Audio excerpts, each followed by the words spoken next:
Uh, Are you in Philly? no, I actually live and work remotely. I live in Vancouver, Washington. Ooh, Yeah, what's it like there right now? it's beautiful, actually. We've finally, Portland area, lots said about the rain in the Northwest, but it's finally starting to get some sunlight, which has been wonderful. Yes, it's I happen to be spoiled with sunlight in Florida. Oh, of course. Yeah, but whenever the cold fronts and everyone's getting blizzards, we just get a nice cool day. Yeah. It's like it's hard for me to like it's like they're all like on the news with hmm horrible things happening. I'm like, man, today was a really good day. But then, if memory serves, August rolls around in Florida, and it's just the humidity will destroys me at least. Yeah, well, see, that's where I think the give and take is because Mhm. I'm a native to where I live, it doesn't bother me really. So I think that's the same thing with the cold. Like I cannot do cold at Mm. all. Like any cold can't be done, but the heat is like, meh, it's Tuesday. I see. I'm from Syracuse, New York originally, and then I lived in Nashville, Tennessee for a while, and it was the complete opposite. Where I was like, I can't do this heat. This is too much. Like, so We acclimate. yeah, It's like an animal part of us. It's like that thing that we do. yeah. We adapt by just cranking the air conditioner up in some cases. Right? The first time hmm I went to New York, I stayed at my friend's house in Buffalo and I was blown away because they don't have AC.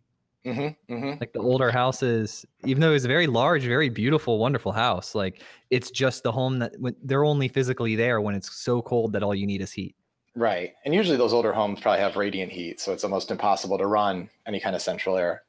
Yeah.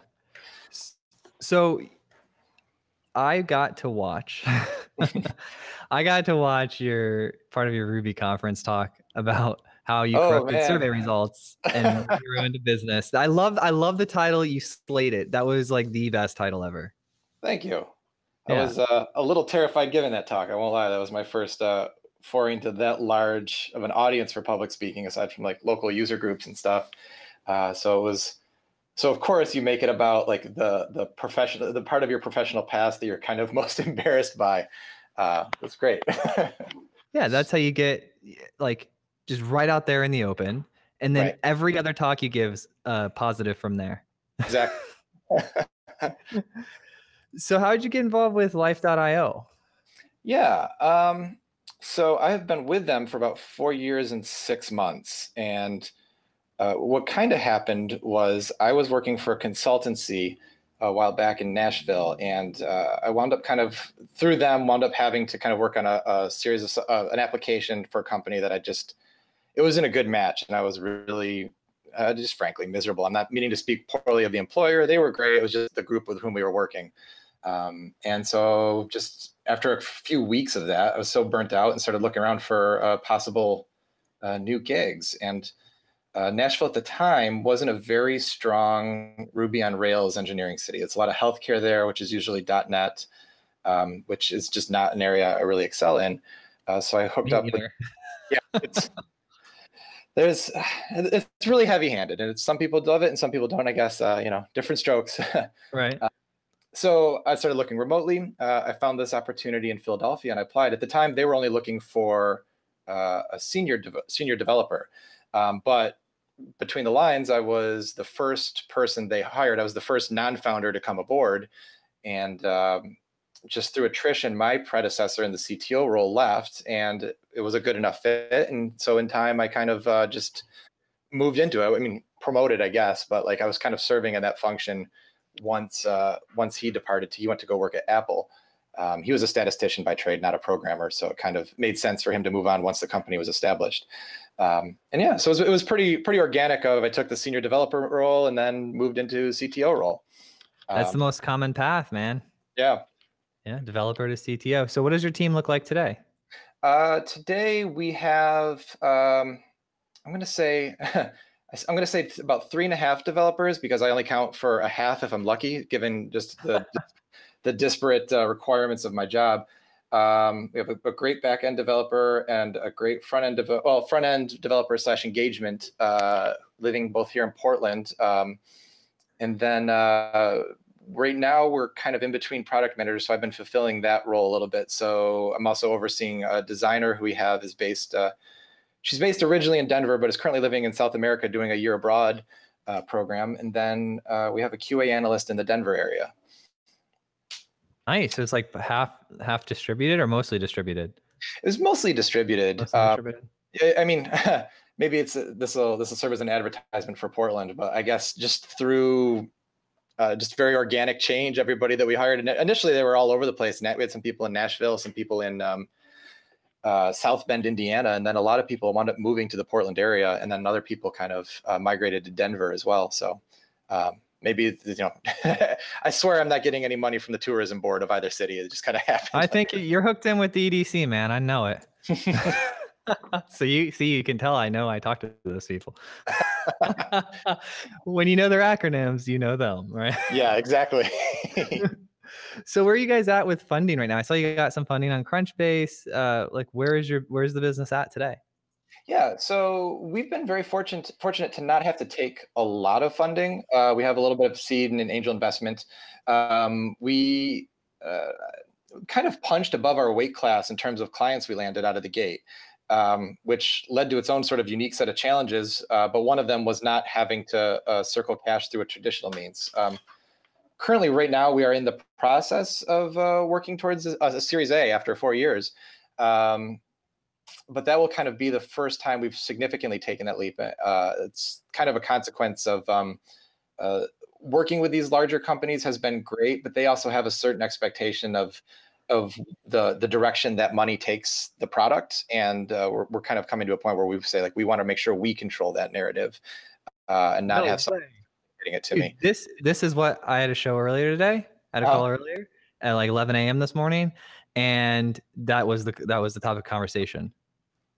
Is investment versus kind of funded development? What you're experiencing right now with the clients all right. So it's a AI ML type project where what they do is they train these algorithms on identifying parts of documents. So law firms use them and they're really big. They're growing past 80 people already here. Yeah. And they're in Canada and they've got like a development team of 22, 23 people. So it's really, really interesting in what they do with the document parsing and machine learning.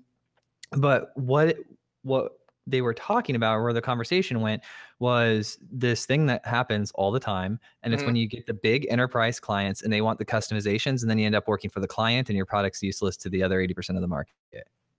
That problem is real. Oh, I've experienced it, man. I've had it. We talked about it. You got to listen to that episode. We geeked out about it for like 20 minutes this morning because they had to fight that. And I asked him like what he's doing right now. And he's like, man, I'm in another round of fighting that. They're at 80 people, right? Cash flow positive, growing rapidly, growing from 50 to 80 people since we even scheduled the call, right? In the past 3 months. So they're growing that fast and that good. And they're still fighting it. Wow. It sounds like it never goes away at a certain level. No, right? And we were even talking about different things like having another company, like just them focusing on building out APIs and then partnering with like 2 or 3 other development teams that know the APIs that then they can refer managed services to say, hey, go over here and get your custom development done. And then that way they completely stay out of the loop. So they're working on creative ways to get out of the loop too. Yeah. I mean, you wind up, I feel like in some vein, you kind of the problems we've hit with it, especially is like some of these ideas you feel an obligation to because there's money attached to them, but then you also don't necessarily believe that that's in line with what the rest of your customers are looking for. And so you have to figure out creative ways to kind of obscure it from them. What it is it's not really what everyone else is looking for. And now you've got to find a way to tell them that in a nice way while retaining their business. Yep. Yeah. And it's been funny for us because we, a bit about what the product is like. It's a health and wellness application kind of designed to drive user engagement between life insurers and their customers. Everybody who has a few dollars to spend on it has opinions on how to best drive engagement. And this can be despite just mountains of evidence that suggest that it's not very hard to identify where people drop off in registration processes and in just regular use, or what is getting a lot of attention from users and what isn't.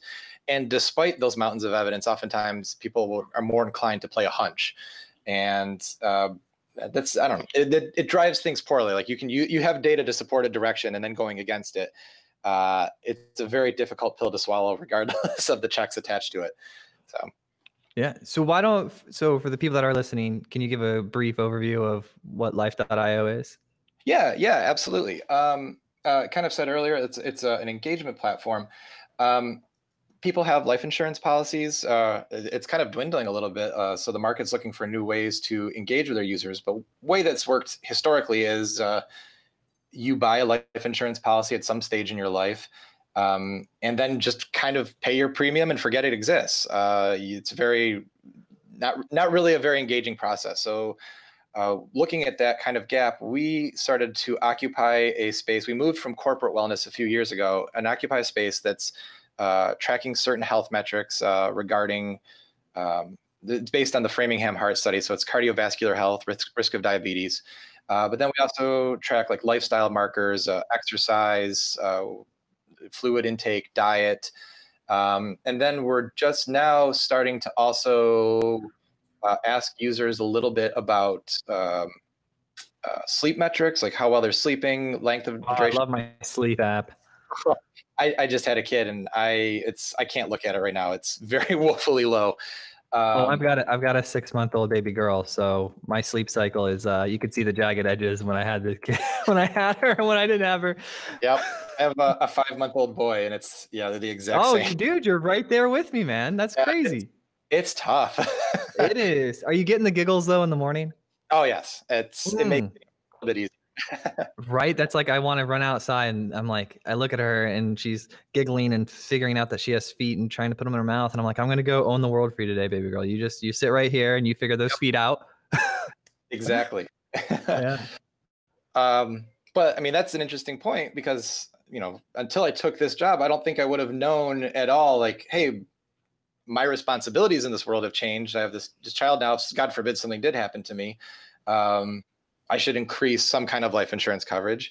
And they had no way of being aware of that because they were just terrible at outreach. So we kind of fill that gap now. We're starting to ask users a little bit about life questions, mental health. Have you had a kid recently? Have you had a change of job? Like, just how are you feeling in general? And that allows, with the user's permission, obviously we treat this data very sensitively. That allows that insurer to possibly reach out and say, let's do some fine tuning about your financial health. Yeah, and it's been positive. Like a lot of these larger life insurers, especially, are moving in that direction,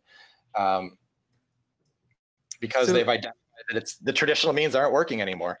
So how do I end up with this? You have an app, correct? Yes. Yeah. Right, yeah. So how do I? And our mobile app is coming out next week. Knock on wood. Right. Well, if it's not submitted to the store yet, it's probably not coming out. No, I'm kidding.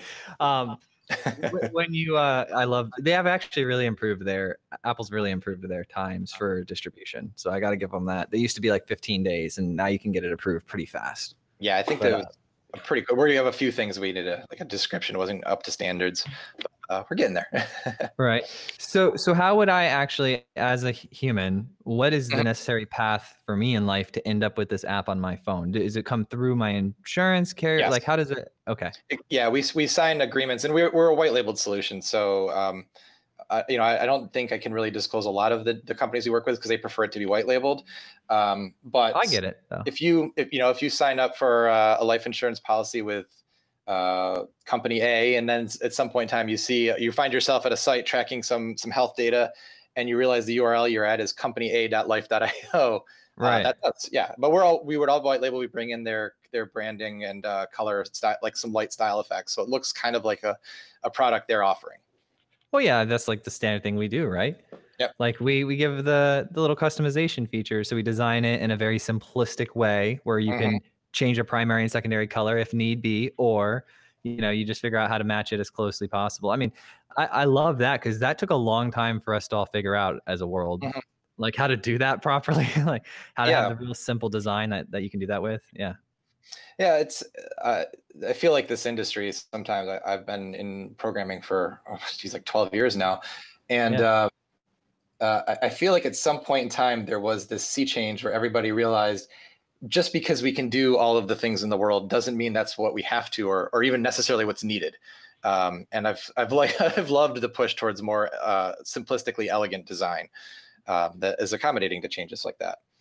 Do you work with any gyms at all? Like, is there any sort of system where you can like, and I only ask because I ran into this at a conference. I ran into this company the other day that was called like Pure Fit or Pure something. And what they Mhm. did was they worked with local gyms, and then they also worked with health insurers somehow, but not what you're saying. Like, I wouldn't say that they are a competitor to you in that regard, but one of the things you could do is you could have points as like a wellness plan. I think you said you originally were the wellness plan, then you moved over to the insurance white labeling, right? Right. So I think they just are over in that corporate well-being plan, and then the corporations pay them, and then their employees get the app, and then they get points to like go work out places. Did you go in that direction at all? We tried to for a little bit. Corporate wellness is a tough nut to crack because there just doesn't seem to be a lot. Most companies view that as a cost and not like a net benefit. Whereas with life insurance, it becomes something that could be a business and revenue driver. Um, What the keeps people alive, man? Like, Yeah, that's an easy sell to insurance. Hey, you want your people to be healthier? You want to right, know how healthy your insured are? exactly. Write us Um, a check. and then the thing that you're seeing with a lot of those corporate plans is, I mean, I think you kind of saw a little bit of this emerge just recently in West Virginia with the teacher strike, where they were using health tracking apps as a way to kind of possibly degrade insurance coverage. And so it's a weird space that I think is going to get hit with a lot of regulation soon if they're not careful. Whereas you have a little bit more freedom because in life insurance, because like you said, it can be put to more, I guess, positive applications for both consumer and business. Right. And then, I've been talking about this with my brother who's a doctor, and so is my stepmom. We've been talking about, just health and technology as a whole, right? Mhm. And my brother gets these automated pings from the health insurance companies that are like, why haven't you tested this patient for diabetes? They've been issued this medication and this medication over the past 6 months. They are at high case for diabetes. And so what he's seeing is that these algorithms now are like guessing and then checking up on the doctors about like why they're not doing stuff. But it's Huh. funny because they're in such a new stage, like such an infant stage, that like the algorithms are obviously wrong. Or they're not obviously wrong, but there's many opportunities for them to be wrong, because he'll respond back to them saying, no, he's got this, that's why he got the medication, and then this, and they're not correlated at all to diabetes, right? But it's interesting how I'm seeing the insurers start to monitor what the doctors are doing in options to them, you Yeah, know? yeah. I'd be curious to know what their take on this. Like, this is a thing we run up against, especially with some, going back to like the client requests and demands, is you see a large push in this arena in kind of health technology, where we try to make it very clear that our success, like our KPIs, our success metrics, are engagement. But sometimes people want to see that in the world of outcomes, improved health, loss of weight, that kind of thing. And that's just not a business you can kind of comfortably get into, especially when people start wanting to talk about initiating. Now I forgot the exact term for it. Medical adherence, taking prescriptions, seeking treatment that's needed, because I'm a computer programmer by education and trade, and most of my team is we don't really have we don't have any on-staff physicians that we would feel comfortable doling out medical advice based on information we're collecting in that arena. And training these these data aggregation algorithms on users and trying to make predictive outcomes about treatment, that's dangerous business. Like, Right? stay That's Minority Report. yeah, staying in the engagement territory. Like, keep your outcome. Keep your metrics pinned to that, Right? because yeah. Like, Or sorry. let it be a branding move. Like, treat me like a commercial or something where people are engaging with it for a period of time, right? Mm-hmm. Because that's what you want. You want brand engagement, and then have that engagement have the possibility and probability of a healthier human. Yeah. Yeah. Now, one thing we do, again, not saying we move into outcomes, but we do have a certain amount of content we distribute to users. And this is kind of like the most recent release that we're really proud of, is we've taken like we've looked at some of the data we collect from users and looked at trends in that. And what we were able to kind of deduce is like going to sleep. If we see a user report like exceptionally low sleep over a course of several days, we don't necessarily say, oh, this person must be an insomniac, but on his or her dashboard, we start to boil up information just about either managing stress or getting better sleep, kind of like a very organic way. If we see a user's blood pressure start to creep up a lot, we don't say like, oh my God, here's how you seek high blood pressure treatment. That's but how we it do goes up higher. we do start to boil up information about like maybe taking in less sodium, like secret arenas where you're consuming a lot of sodium and don't realize it. And like maybe it's informationally valuable, maybe it isn't, but we're also not making any assumptions about like pre-hypertension. There it is, or Right. anything like that. So I want your next talk to be like how I lost 10 million pounds, right? and then you just collect all the weight lost from all the people that use the app. Exactly. Actually, I'm speaking at RubyConf or RailsConf coming up in Pittsburgh in 2 weeks, but this time it's a much more bland conversation about continuous deployment in accordance with data sovereignty. Real page turner. You sold me at sovereignty. No, that's awesome. Yeah, so that's in 2 weeks. Yeah, I think so. It's April 17th. So yeah, give or take. Nice. Do you know Ryan Singer? That name rings a bell. Yeah, so it's DHH, Jason Fried, and Ryan Singer that run Basecamp. Oh, yep. That's why that rings a bell. If you said DHH, I would have definitely known it. Yeah. So he's a pretty cool dude. We had him on the show. They talked about how they do the cycles of their software deployment. Oh, cool. Yeah, they work in these 8-week cycles and they only have one thing that they're doing. And the individuals, like they pair them up together. So they don't have specific marketers. They just pair, like, designers do the marketing and the writing of the features. I'm sorry, developers do the writing and the marketing of the features. It's very interesting how they structure their company and their development cycles. I as somebody who's on a remote team, a lot of the work and literature they've put out into the world about how they grew their business and their setup has been just, it's not a cure-all, but it's been infinitely valuable. We've kind of borrowed a lot. I think we've all read remote, right? Yeah, exactly. I mean, that was the first time I think I could point to my partners, John Cooper and Mike Logsdon, the CEO and COO respectively. They weren't necessarily on board with the remote setup out of the gate. And it was nice to have that book come out at that same time, because it was finally like a formalized piece of literature from a successful company that I could point to and kind of say, no, this model does work and there is uptake for it. And that was really valuable. Yeah, that was one of the coolest benefits of me putting out my book, is when people say stuff, I'm like, no, that happens all the time. It's a chapter in my book. Yeah. Like, you can go read about it here. And they're like, but what about this? And see, what happens is, what I found is that when I start discussing something with someone in real time, it's a lot less weight. And they almost always feel like I'm thinking of this on my feet, and they don't see the experience behind it, right?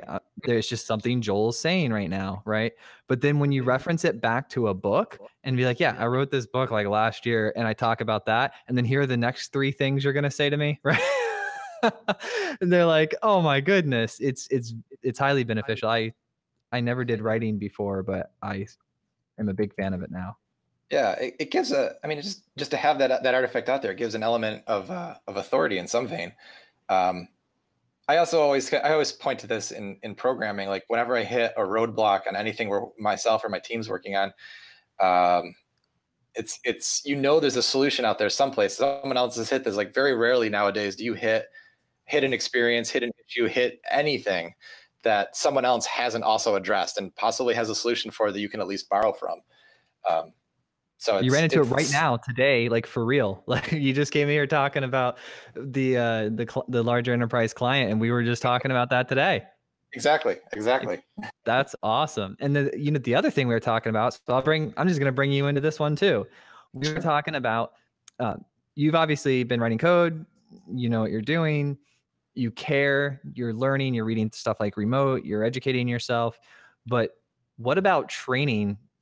And that's one of the things that we were thinking about today. So like if an athlete, right, will Hmm. train and they know that you need to run, and so they run, but they do different variations of it. They'll run 30 minutes for like length, they'll run 60-second sprints. And so they're always changing up the exercise, but they never argue the act of running itself. So like what are those principles in programming? This is what I was thinking about, right? What Hmm. are those analogy principles in programming that I could pull over, the things that we all agree on, but we have to do different exercises with? And then how do, like, where is that content? Because we couldn't find it, right? Yeah, that's interesting. You know, and it's interesting for people like in this role, like in a CTO role, like how often I was joking with a friend of mine who's similar title, uh, and how like early stage developers usually get a lot of low hanging fruits. You have to do bug fixes and kind of the grunt work that no one really wants to do, and then you move on to mid and senior level, and that's where you kind of get into like the real large, satisfying and fun stuff to work on. And then your time gets so divided if you go into management that you're kind of back to the same work you were doing Yep. at that first stage. And working on a larger scale system just recently, man, I was rusty and like trying to figure out like how, just taking some time to think through like how would I have kept this skill set sharper. um I don't have an answer to that question. Like Me either. even trying to read on stuff. There was a site I used to use a while back, exorcism.io. Katrina Owens put it out in the world originally, and I think the communities, like the communities of respective languages, took it over, which was just like a series of very small programming exercises you could do and submit for review, and then talk shop like about that review after the fact. But then even just kind of keeping the time to stay at that is a level of dedication. Right. And here's the other side of that coin, right? So I started doing research on it, right? Because what Mhm. I do is I email out people like CTOs. I look up CTOs. I'm like, that person looks cool. And I email them. I either ask them to be on the show or I ask them a question. And I don't know. I'm really curious, right? I'm a Sure. curious human. And so when I started talking about this, this week, I found that there's a ton of content on, like, if you want to get better at Ruby, here's things about what Ruby does, or here's something according to the Ruby's principles, or Python and Django, or Clojure, or whatever language, or whatever, even the AWS stuff, certification. Like, there's Mhm. all of these things around the specific technologies, but those expert level principles that are language agnostic, where are those things? Because we know them, we talk about Yeah. them. Yeah. So that's the, if you come across it, let me know. It's I will only point to the two things that have so it's sort of funny in this industry. I do have a computer science degree, but I can't say I'm ever really leveraging anything I learned from it.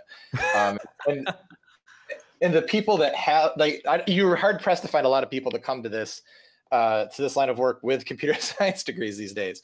But there are a few books out there that I really loved. I always think of Richard Evans' Domain-Driven Design is a personal favorite of mine, and that kind of deals with like the higher level like software design.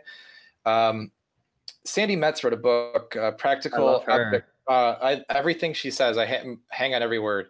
But Practical or Object-Oriented Ruby, the Pooter book is short for short.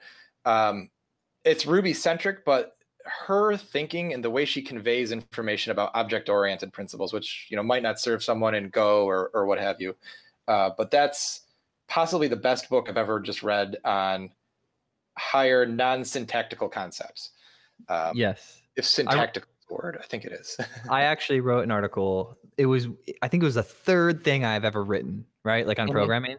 And it was a short blog post. It was like 500 words, and it was called Sandy Metz Taught Me How to Love. And it was like ...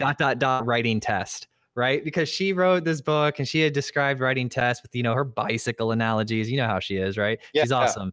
And I was just like, this is so simple. This is so cool, right? And then she basically, by listening and consuming her content, she gave me both a nice foundation of understanding and also the flexibility to feel like I can decide on my own when the right time to test is, and feel comfortable with that, right? Versus this rigid, everything must be tested, this type of code has to be tested. Like, it just gave, I don't know, man. Something about reading the book, I really enjoyed it.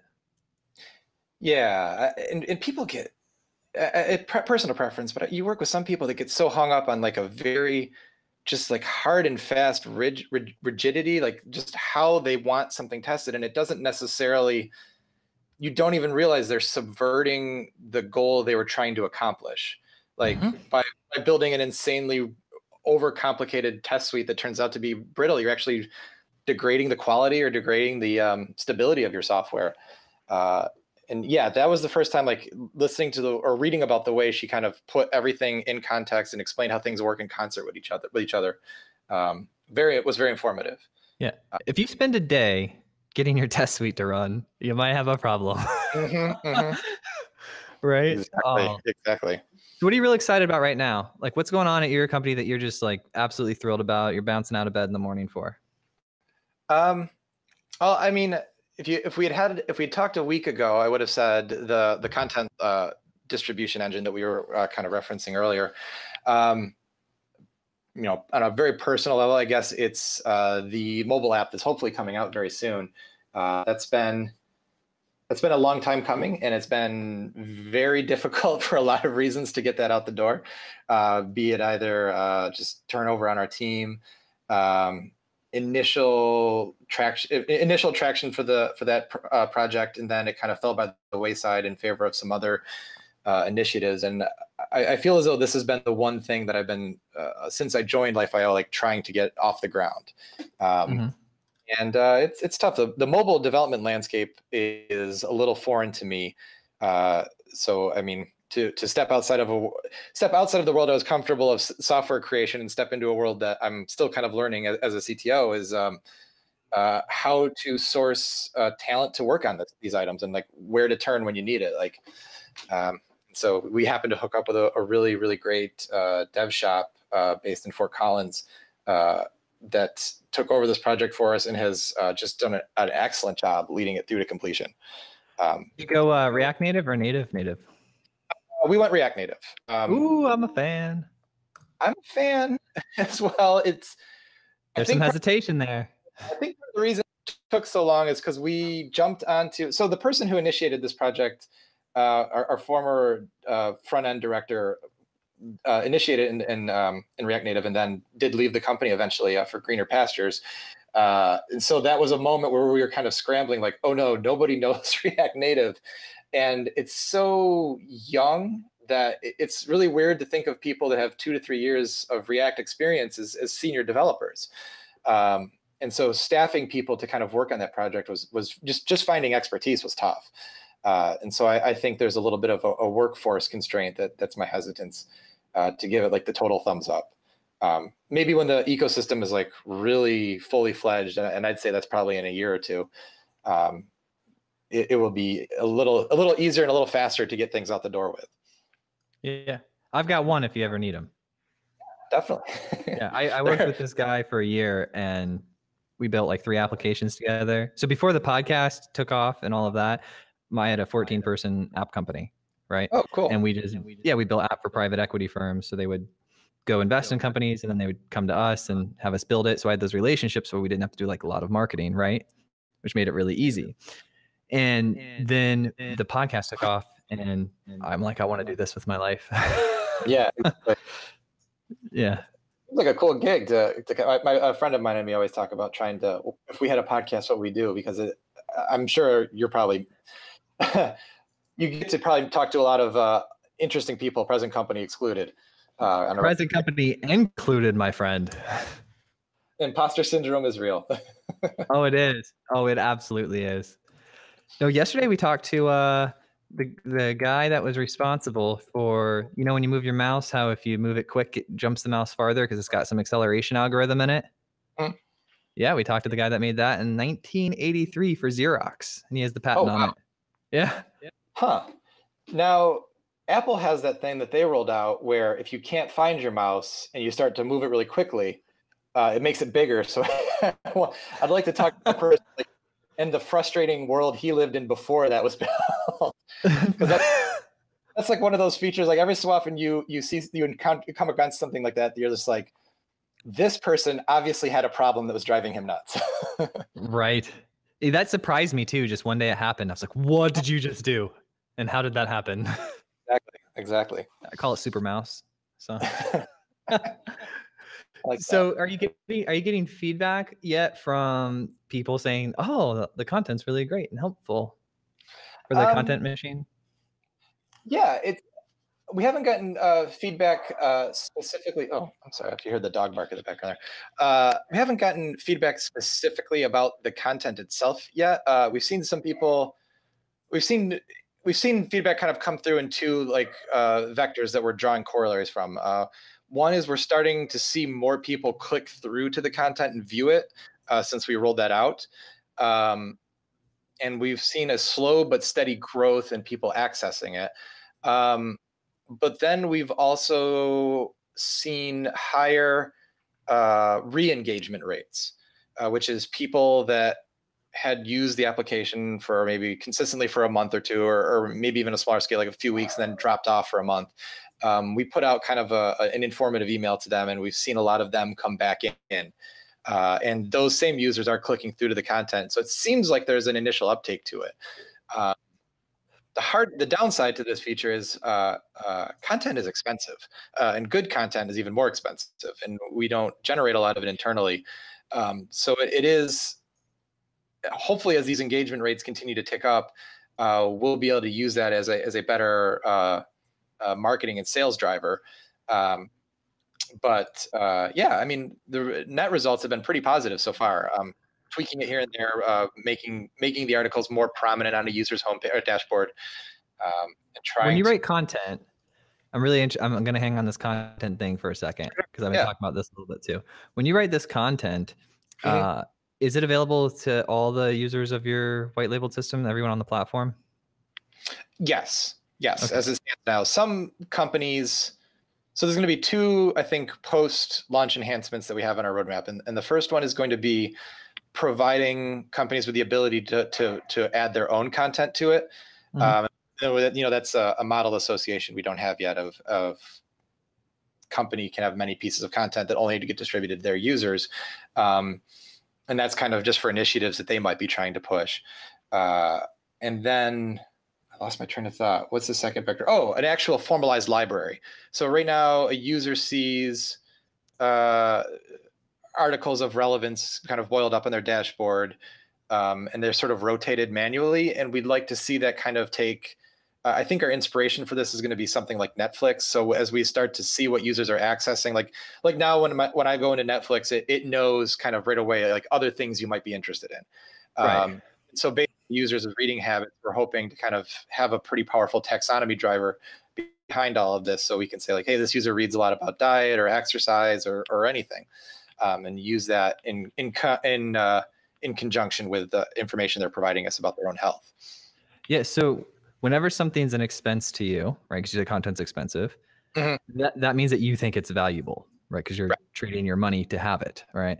And so when you found something that's valuable to the end users, your end user's the same end user as the person who's paying you to white label the system, right? So I see that as a revenue stream to have custom content for your customers, like the insurance companies to be footing the bill for the custom content that's coming through the system. And then you actually hire writers and make it part of your business. The only reason I bring that up is because my buddy Derek has a legal software company, and they were all about right, making their, and you can actually listen, there's an episode about it too. His name's Derek Johnson, but they were all about being this legal software website creator, right? So, and then they got the lawyers would pay them monthly to have it. It's like a custom website creator, right? And what they found was they were so focused on the software, they were missing this fact that all the lawyers kept asking them, we want content, we need content, we need content. They're like, no, that's not our business. Finally, they gave in for a couple of their clients. Now the content is the thing that powers like 80% of their revenue and has the highest margins. And they're basically a content company now with this framework that serves the content. You might, this podcast might be like, I'll go back and talk to the CEO, and the next time we connect, you might learn we Yeah. pivoted completely. That's a really interesting point. Yeah. The margins were massive. You should talk to them. I mean, they're up to like 40 something people now. I think they just did their first Series A, and I think their valuation is like 50 million. They're doing pretty well. It's content is such a profitable but tricky business, it seems like, because the margins are good, and especially you have that one piece, and it's going to be usable for every company that signs up after the fact. Any new user, I mean, unless it's something in it that science disproves down the road or something. Right. But every new user you come on, they haven't seen that. Ideally, they haven't seen that article or whatever that is. Correct. And so, yeah, I mean, you have such a high like initial value, but you don't have a high replay value for that user. You need to keep a stream of new material coming through from him or her. Well, here's the thing though, right? So let's say you get client A and client B, right? So let's say you get these writers, okay? And you have some base content that you're generating that's generic in the sense that all your users can see it, right? But then you also, because you have the distribution machine, you go and get client A to pay for some custom content, right? And then now they're paying for custom content, which is exclusive to only their users. It's restricted down to their users, right? But then you have because you have that revenue stream, that's not only covering the cost, but generating profit. And then you have staff writers to even blow up your internal content even farther. And now you have like 20 content customers, which is each one of your customers. And that's an upsell to what they already currently have. And the second sale is always easier than the first sale because you already have the relationship. And at that then point, they can use it. They can use it too. Like they can use it in their own marketing. So like if company A, I'm sorry, but it's like company A is paying you to create content, it can be distributed farther than just your app. It can also go on their Facebooks and their social networks and newsletters, and it would be unbelievable. Yeah, and at that point, you're kind of in a certain vein, like to use a mixed metaphor, I guess, like you're controlling the pipes and the water. Like, yeah, that's a good business to be in. Yeah, exactly. All right, that's exciting. What type of dog do you have? We'll change it. We have this is probably two on point, but I have a corgi named Ruby. That is so awesome. Little too on the nose, but yeah, no, she's great. I tried. So I've been friends with that Derek guy I mentioned for like 10, 11 years now. And he got this little beagle, and I tried to get him to name her Ruby, but he went with Alice. More accessible. I made my wife and I were debating what the name would be, and I really wanted to go with Pasheed Wallace because Portland Trail Blazers. So it's a classic negotiating tactic of you ask for something so ridiculous and then kind of get what you want after you walk it back a little bit. So let other people know that. I love it though. Yeah, Pasheed Wallace, you settled with Ruby. Yep, exactly. Oh, that's so great. Oh man, I love it. All right, dude, we covered like everything so fast. Yeah. We're efficient. We're efficient communicators. I try to be. I'll say this. When I first we made a joke about imposter syndrome. I spent so much of my career overcoming imposter syndrome about technical ability that as soon as I felt comfortable with that, I completely subverted it by going into management and learning to be a little bit more direct and just hopefully clear. I mean, I don't know I don't know how this comes across on your end, but like hopefully like at least conveying what I'm trying to think has been a skill that has been tricky to acquire in this position. But yeah, I've got something for you. So there's that's probably about a quarter of what my book is about. I think I cover that in like 2 or 3 chapters. There's one called When to Speak Up, and there's one called How to Communicate Complex Ideas Effectively. And this is the Modern CTO book, right? Yeah, man, it hit #1 on Amazon last week. Oh wow, congratulations. Yeah, for technical, it was in 2 categories. One was technical project management, and the other one was in technology leadership. Cool. Yeah. I knew there was an accompanying book. Between both a job and a newborn, I have not had a chance to read anything lately, but I'm going to put on the queue when the time comes back. No, don't worry about it. We're going to get it on Audible, and you just listen to it. Oh, perfect. I can do that when he's crying at 3 in the morning. You got to get those Bose headphones though, so it blocks the sound. Exactly. Oh my goodness. All right. Before I get in trouble saying something my wife will be upset at me about, I'm just going to say thank you so much for your time. Hey, so if people want to know more about you, how would they do that? People want to know more about me. Well, you can reach out to me. I am on like the kind of traditional LinkedIn. I do have a Twitter handle, but I don't know if anybody's using Twitter for anything remotely professional these days. But it's comike011. And then yeah, LinkedIn's always an option. Mike Calhoun on there. Just look through Life.io. Yeah, if that makes sense. Yeah, we don't do professional. We do casual. Let's be Okay. like, what up, Mike? Yeah, I'm gonna text you pictures of my dog. I'm gonna tweet you pictures of my dog and stuff. Yeah, exactly. That's pretty much what goes on there at this point.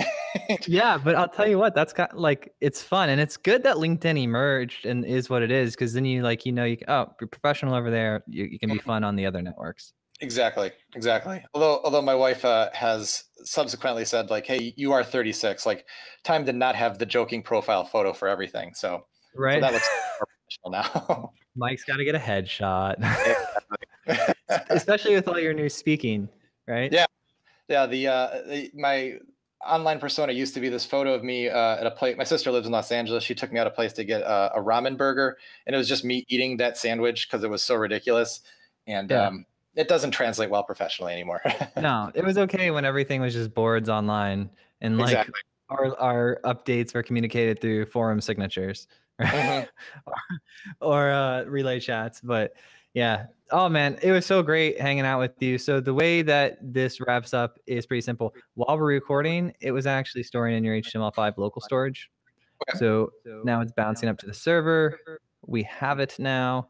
And then we are on, I'm not even sure how long our production delay is. It might be 2 weeks, 3 weeks, 4 weeks. But what I do know is this: we will do these things called micro clip content. And that's like 2 minutes or 3 minute clips of the call based on you sounding awesome, like just throwing down some great advice. And then we'll post that on LinkedIn and Twitter, and we'll tag you in it and everything. So all your friends and employees can see you being a rock star, right? And then the second thing is right before we do post the actual episode to the podcast, we will send you an email so that you know and you're aware of it. Oh, cool. Awesome. Yeah. So it's awesome. That's it. It's nice and easy. Pretty easy, relaxed. You sounded awesome. The call went great. Jake's Cool. going to edit it up.